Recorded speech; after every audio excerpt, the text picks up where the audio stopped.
ఎవరు మళ్ళీ చెప్తా ఉన్నా, ఆయన రేవంత్ రెడ్డి గారు పెట్టిన అభ్యర్థి అయితే ఖచ్చితంగా మేము వ్యతిరేకిస్తాం. ఎందుకంటే కాంగ్రెస్ అనే ఒక చిల్లర పార్టీ, కాంగ్రెస్ అనే ఒక థర్డ్ క్లాస్ పార్టీ ఇవాళ రాష్ట్రంలో ప్రజలని ఎంత అరిగోసబుచ్చుకుంటున్నదో రాష్ట్ర ప్రజలందరికీ తెలుసు.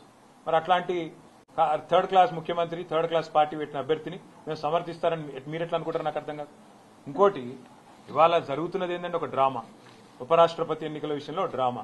నిన్న మొన్నటిదాకా ఏమన్నారు ఇదే రేవంత్ రెడ్డి గారు, బీసీల విషయంలో మా పార్టీ చాలా చిత్తశుద్దిగా ఉన్నది, బలహీన వర్గాల విషయంలో మేము ఢిల్లీ దాకా కొట్లాడతాం, అవసరమైతే అంతరిక్షం దాకా పోయి కొట్లాడతాం అన్నాడు. మరి ఒక బీసీ అభ్యర్థిని ఎందుకు పెట్టలే?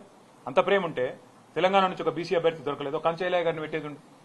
తెలంగాణ నుంచి ఒక బీసీ అభ్యర్థిని పెట్టి ఇగో ఇది మా చిత్తశుద్ధి అని చెప్పుకునేది ఉండే. అంటే బీసీల మీద ప్రేమ మాత్రం నోట్లోనే ఉంటుంది, మళ్ళీ ఎన్నికలు నిలబెట్టే టైంకి వచ్చే వరకు మాత్రం బీసీలు కనబడరు మీకు.